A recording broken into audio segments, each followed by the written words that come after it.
એક નાનું ગામ હોય છે અને ગામની અંદર રાધા કૃષ્ણનું મંદિર હોય છે અને દીકરો અને એના પિતા બંને રોજ દર્શન કરવા જાય. એમ કરતાં કરતાં એમનો છોકરો મોટો થયો અને એક સારો પેન્ટર બન્યો, ચિત્રકામ. જ્યારે જ્યારે ચિત્ર સારા બનાવે ત્યારે પોતાના પપ્પાને પૂછે કે પપ્પા કેવું ચિત્ર બન્યું છે.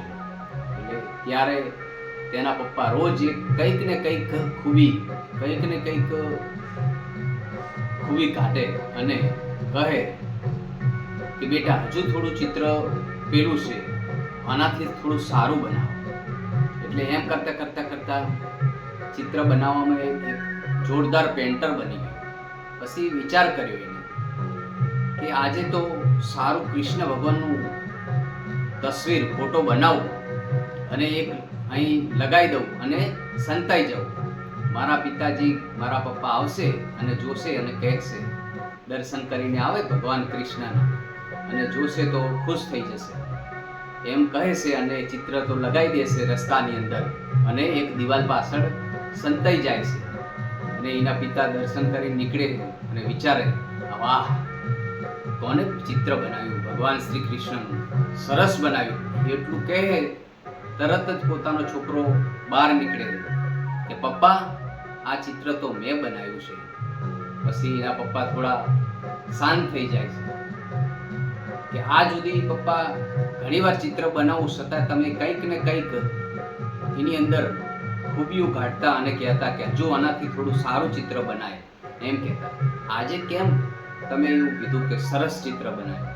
કે બેટા એમ કરતાં તું સારો એક પેન્ટર બની શકી, માટે તારામાં કંઈક ને કંઈક એક ખૂબી કાઢવાનો પ્રયત્ન કરતો.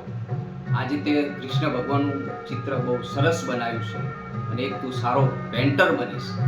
એટલે જો બાળકોને સારા ભણાવવામાં આવે, સારી સ્કૂલ, સારી નિશાળની અંદર, તો કોઈ સારા પેન્ટર બની શકે, કોઈ સારા લેખક બની શકે, કોઈ સારા કલાકાર બની શકે, કોઈ સારી નોકરી ઉપર જઈ શકે, કોઈ સારા વેપારી બની શકે, કોઈ સારા કંપનીના માલિક બની શકે, કોઈ સારા એવા સરસ વેપારી અને ખેડૂત પણ બની શકે. કારણ કે ભણવું એ જરૂરી છે.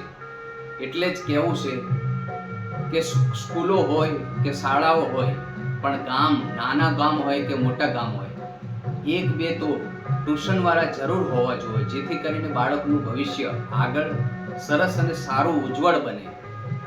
માટે છે ને ગામે ગામ ટ્યુશન ક્લાસ હોવા જોઈએ, અથવા ગામના કોઈ પણ વ્યક્તિ ટ્યુશન કરાવતા હોય તો એ બાળકનો પાયો મજબૂત થાય.